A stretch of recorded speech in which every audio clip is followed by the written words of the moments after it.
Imposible. Imposible entender la historia del Estado de Israel sin mencionar la guerra de 1967. Una guerra que, a pesar de su poca duración, cambió la geografía del Medio Oriente. Imposible también entender el conflicto árabe-israelí de la actualidad sin narrar lo que sucedió en aquellos días, en los que las turbulencias de la guerra cambiaron miles de vidas. Esta es una historia de coraje y de valentía. Es la historia de una guerra tan impactante como trascendental, la conocida ya Guerra de los 6 días.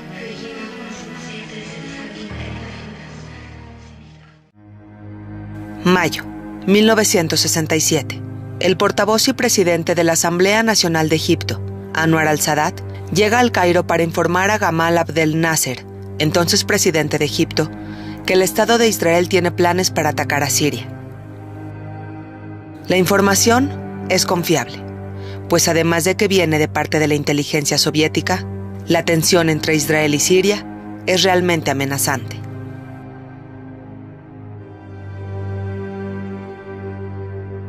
Nasser está comprometido con Siria y no duda en hacer pública su posición ante la posible guerra que se avecina. Inmediatamente después de estas declaraciones, el mundo árabe se reúne y enardece. La posibilidad de ver al Estado judío destruido los emociona y hasta pareciera que los enloquece. Así, ante un pueblo entero entregado a la euforia, Nasser piensa que llegó su momento y que con esta guerra escribiría su nombre en la historia.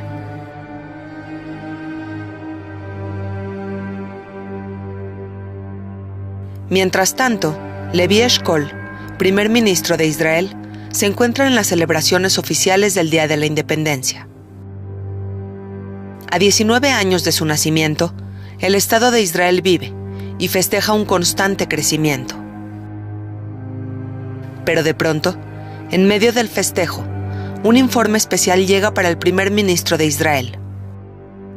El mensaje es urgente y claro: el ejército egipcio se está movilizando. Levi Eshkol mantiene la calma. Lo menos que quiere hacer es alterar a la gente o tomar decisiones precipitadas.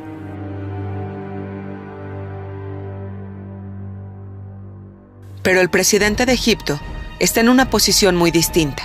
Su confrontación es desafiante y sus declaraciones son agresivas. Motivado por una multitud que lo alienta, Nasser pide consejo a Abd el-Hakim Amer, su mariscal militar, quien le dice que Egipto está en condiciones no solo de pelear contra el Estado de Israel, sino que además tiene altas posibilidades de hacerlo desaparecer. No hay más que decir. Con una población enardecida y la total confianza del jefe de la milicia, Nasser da el primer paso el 18 de mayo. Pide a U-Tant, secretario general de la ONU, que retire sus tropas pacificadoras de la península del Sinai. Esas tropas están ahí desde que finalizó la guerra de 1956, y su objetivo es cuidar la frontera entre Israel y Egipto, previniendo que se desate cualquier tipo de conflicto. Pero para Gamal Abdel Nasser, esa protección ya es solo un estorbo, una inútil presencia para los tiempos de guerra, en los que la destrucción de Israel es su más anhelado tesoro. Así, después de 11 años de presencia ininterrumpida, los cascos azules se retiran. Y una vez que la península del Sinai queda vacía, el ejército egipcio moviliza a miles de sus reservistas. Muchos de ellos son campesinos sin la más mínima experiencia militar. Pero eso no importa. Es su líder Abdel Nasser el que los llama, y ante la petición de un líder tan querido, la respuesta es inmediata.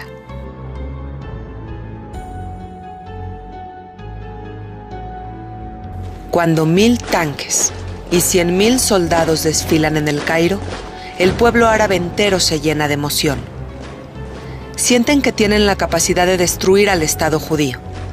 Sus líderes así se lo transmiten, y cada egipcio tiene la convicción de un soldado leal y comprometido. El mundo entero está atento, y con la mirada internacional en el Medio Oriente, Nasser hace su siguiente movimiento. El 22 de mayo, Nasser bloquea el paso de los estrechos de Tirán.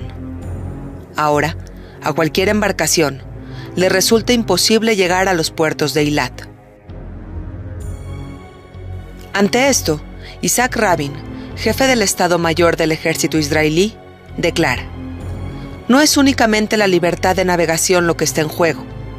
También se pone a prueba la credibilidad de Israel, su determinación y su capacidad para hacer uso de su derecho a defenderse. Con el cierre de los estrechos de Tirán, queda claro que Nasser quiere entrar en guerra y ser él el protagonista. Lo único que se espera es el momento de la explosión, pues la mecha ya está encendida. Los ejércitos de ambos lados están preparados y la comunidad internacional se dedica a observar quién tomará la iniciativa. La radio árabe se convierte en un personaje importante, pues se da la tarea de alentar a la población para la guerra. En ciertas ocasiones, se podían escuchar en la estación más popular del Cairo declaraciones en hebreo. נשמיד אתכם, נשרוף אתכם, נשחק אתכם עד דק. Eran amenazas de muerte para los judíos, amenazas en su propio idioma, para que no queden dudas de todo lo dicho.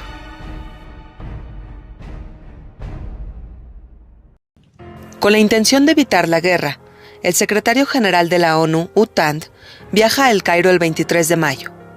El objetivo de su viaje es convencer a Nasser que detenga la escalada de amenazas, pero con la población sumergida en la euforia y el ejército asegurando la victoria, Nasser ya no puede dar marcha atrás. Mostrarse valiente ante su población enardecida incrementa su éxito político y su popularidad.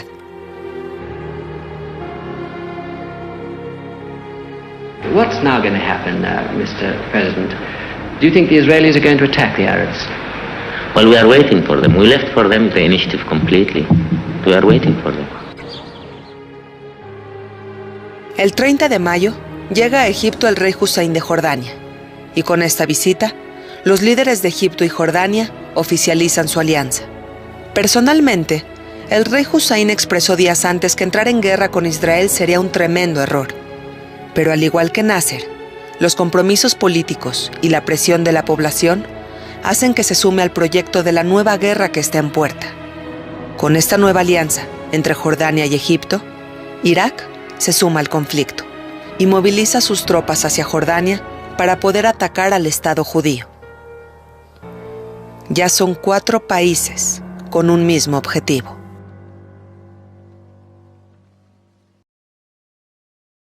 Sin embargo, el Estado de Israel también se prepara. Jóvenes judíos llegan de otros países para unirse a las filas del ejército israelí, mostrando una conmovedora solidaridad. Going there because I feel, the need to go there at this particular time. What are you going to do when you get out there? Whatever they ask me to do. I feel that I identify strongly with Israel, and I feel that they need me perhaps now more than they will next year. Pero ver a jóvenes extranjeros llegar no es el único escenario estremecedor. Algunas personas cavan refugios y trincheras. Otras tantas donan sangre para que los hospitales tengan reservas de plaquetas extras. Es un país en movimiento. Un país que se niega a ser destruido por más odio que sientan sus enemigos. Los reservistas israelíes también son llamados. Y en pocos días, el ejército del Estado de Israel queda completamente preparado.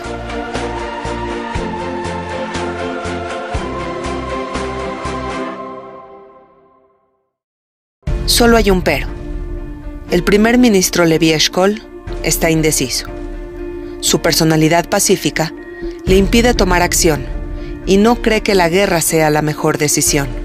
Pero los líderes militares presionan.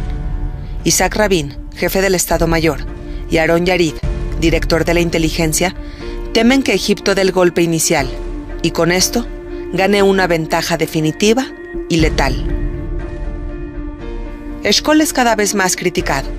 La prensa lo ridiculiza diciendo que la guerra está llegando mientras él sigue dormido. Con protestas y manifestaciones, la población israelí pide que sea destituido. Finalmente, Eshkol deja su cargo de ministro de Defensa y el 1 de junio Moshe Dayan toma su lugar. Ya no hay impedimentos. Ahora, el Estado de Israel está listo para responder. I should think that just now it's well, let's put it like that.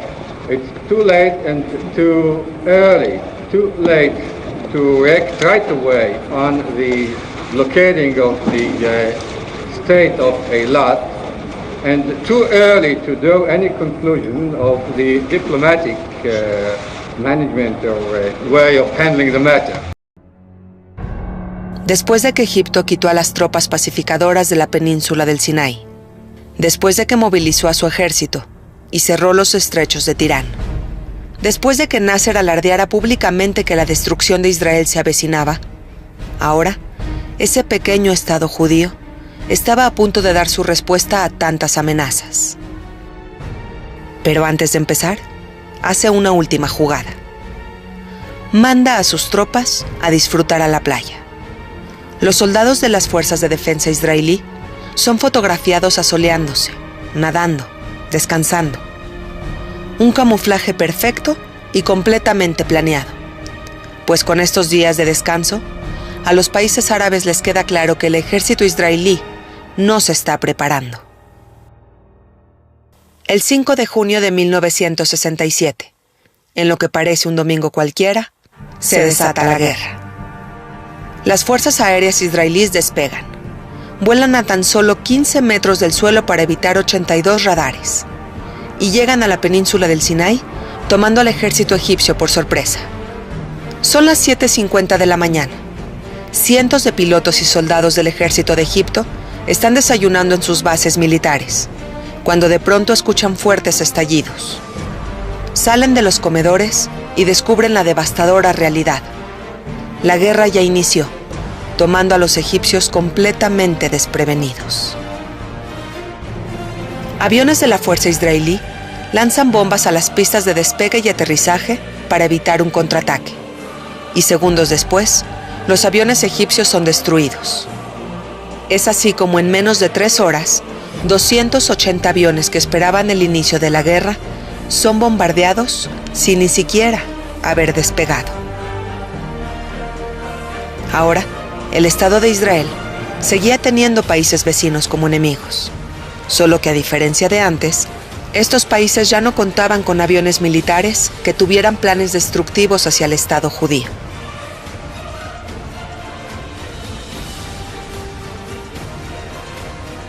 Pocos minutos después, el ejército israelí comienza el ataque por tierra, encontrándose con un ejército egipcio completamente desorganizado y sin ningún tipo de estrategia. En cuestión numérica, los tanques egipcios superan 3-1 a los tanques israelíes, pero tecnológicamente son inferiores, y sumado a la falta de coordinación, los egipcios se arrastran a una derrota de mayores proporciones. Para el ejército del Estado de Israel, todo procede según lo estipulado, mientras que para los egipcios, la península del Sinaí es un trágico escenario de caos. Pese a la devastadora derrota, la milicia egipcia envía a la radio comunicados de victoria. Estas noticias emocionan al pueblo árabe entero. Egipcios, sirios y jordanos salen a festejar a las calles un triunfo totalmente falso. Mientras que por el otro lado, Moshe Dayan ordena guardar el secreto de la victoria del Estado de Israel, pues para él, la guerra apenas comienza y aún hay mucho por hacer. El gobierno israelí envía al rey Hussein de Jordania el mensaje de que no interviniera en la guerra. Pero gracias a la radio egipcia y a sus noticias falsas, Jordania no puede esperar. El general Riyad no quiere quedarse fuera de la supuesta victoria árabe que está por llegar. Bajo esta motivación, tropas jordanas comienzan a bombardear el oeste de Jerusalén. Y las alarmas en las calles de la Ciudad Dorada se dejan escuchar. Cientos de personas buscan un refugio que les brinde a sí mismos y a los suyos un poco de seguridad. Con la entrada de Jordania en la guerra, el ejército israelí se ve obligado a movilizarse hacia el noreste para defender un nuevo frente. Con poco tiempo para poderse defender, Moshe Dayan envía paracaidistas a Jerusalén.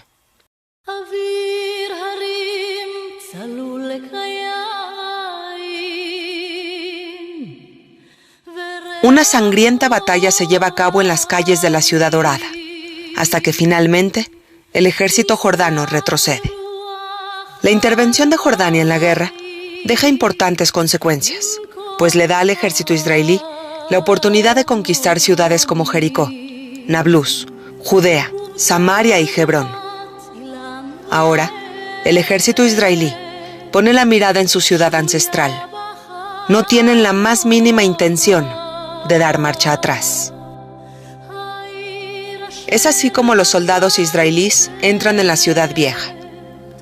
Reconquistar Jerusalén no se trata de ganar un pedazo de tierra, sino de volver a poseer esa ciudad santa en donde gobernaron los reyes de las escrituras sagradas. Es Jerusalén, y la Biblia hebrea habla de ella cientos de veces. Es Jerusalén, la capital que fundó el rey David, y donde se construyó el templo durante el reinado del rey Salomón. Es la parte más importante de lo que alguna vez se llamó Judea. Es historia y es religión.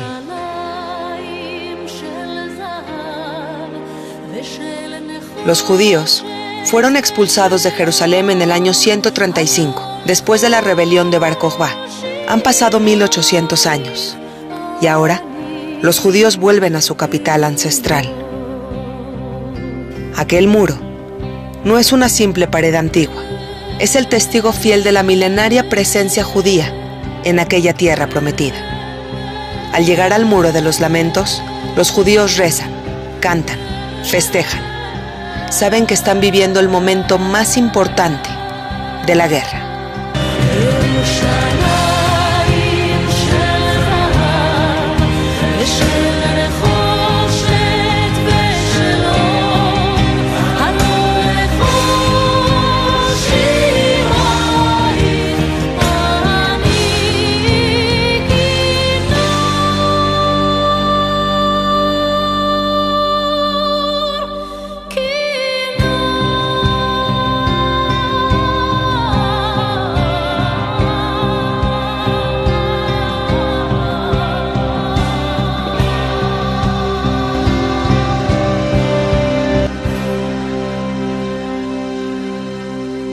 No hay más tiempo para festejar.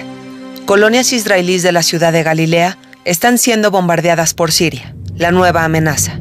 El tesoro peleado por israelíes y sirios tiene nombre.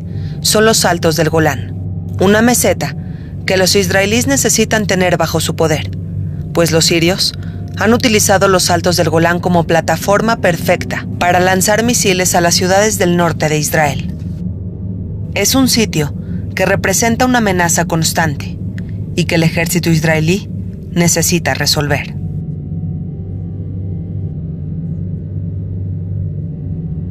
El 8 de junio, la ONU propone un cese al fuego que es aceptado por Egipto.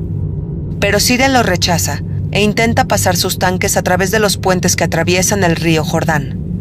Pero las débiles estructuras no soportan el peso y los tanques sirios se hunden provocando una gran pérdida de artillería militar. Finalmente, y con la motivación destrozada, la noche del 9 de junio, el ejército sirio comienza su retirada. Es así como el ejército israelí logra apoderarse de los Altos del Golán, y con este hecho, las ciudades del norte de Israel garantizan su seguridad.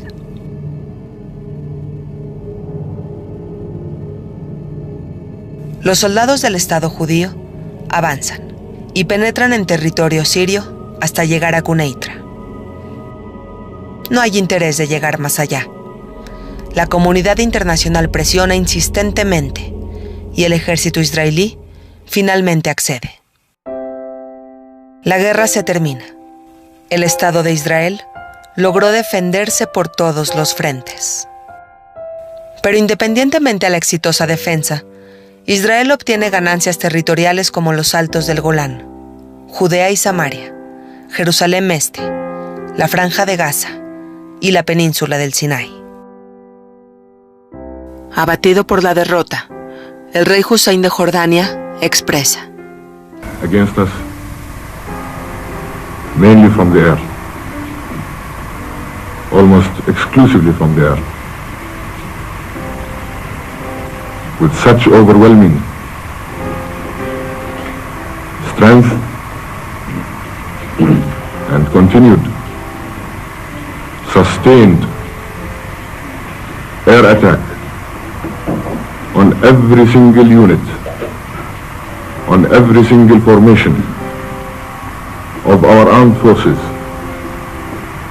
day and night,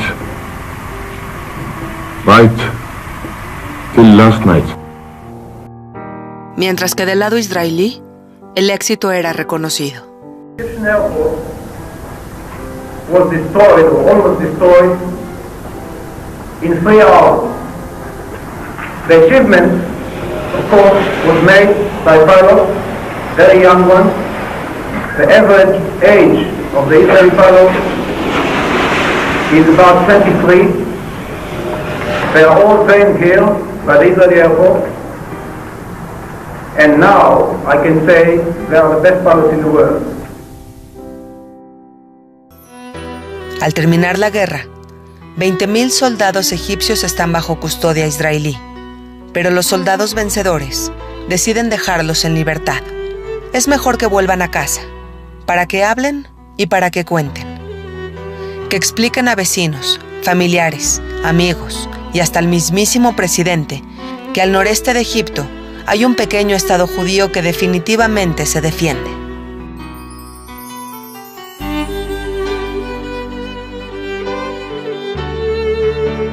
La guerra había terminado, pero sin duda, sus personajes principales serían recordados. Abdel Nasser confió en Amer, su mariscal militar, y el error de provocar y alentar a la población a la guerra dejó cientos de familias incompletas.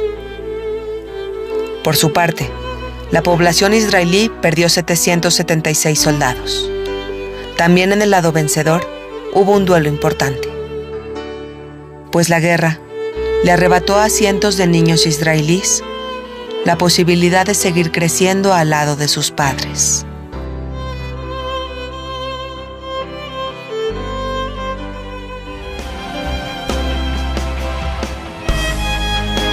Es la guerra de 1967, una guerra en la que voces que alardeaban fueron calladas sorpresiva y fulminantemente.